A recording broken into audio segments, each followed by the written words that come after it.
Health Minister Ronnie Skelton says the Telecommunications Regulatory Commission, the TRC, can only effectively regulate the homegrown telecommunications company CCT Global Communications, but not internationally based competitors like Digicel and Lime.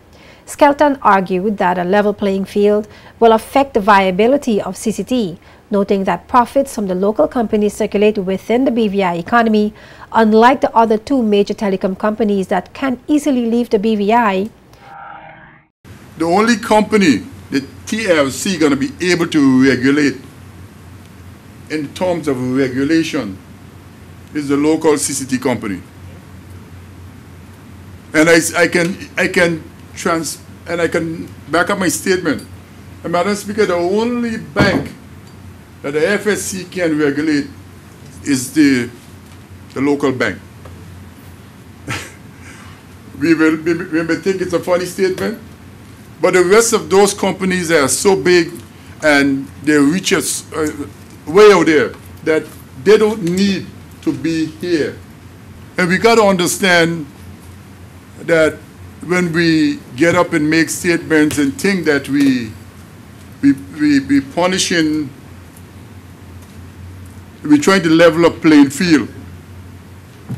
If you can't level no playing field, Madam Speaker, with international competition and think that you have the edge. You don't have any edge. The revenue stream for the local businesses is going to be here. For the international business, it's going to be all over the place. And they could do transfer pricing, they can do all sorts of stuff that here will be a zero profit gain while all the money goes out of the country. So we need to understand some of these things. So what do you do, Madam Speaker? You level the playing field and kill your people? Or you till the playing field so your people can survive?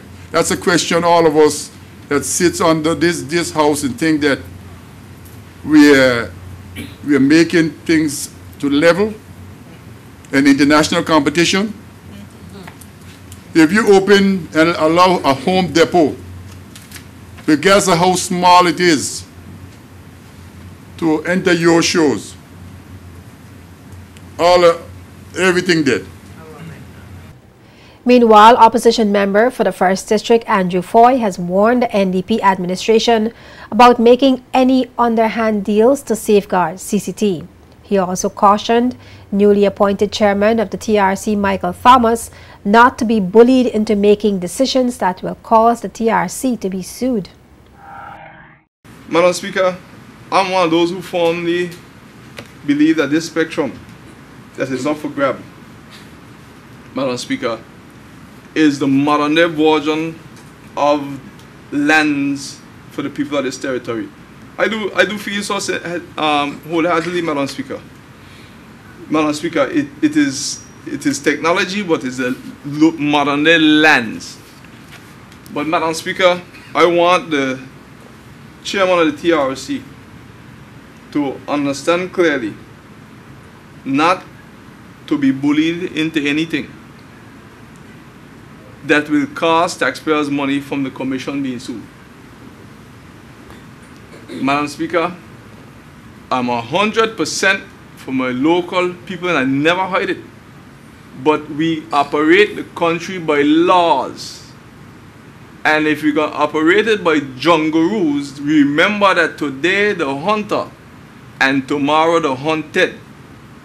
But Minister Skelton insists that certain local companies are not getting full support because of what he says are petty issues.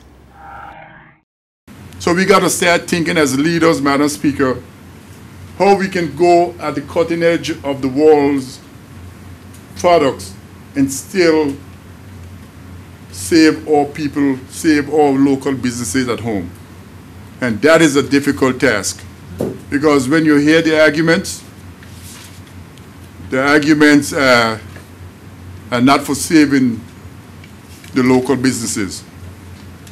Because the arguments are petty between us. It's I don't like you, you don't like me, and that's what is playing in this country right now. For all sorts of reasons you don't like me. Some of them I don't even know what I am. But at the end of the day, we can get old and gray, some of us if we make it. And we wonder what happened to our country. Legislators were speaking during the debate on motions brought to the House of Assembly by Communications and Works Minister Mark Vanterpool for the legislature to approve the appointment of Michael Thomas as chairman of the board of the TRC and Ian Smith as deputy chairman.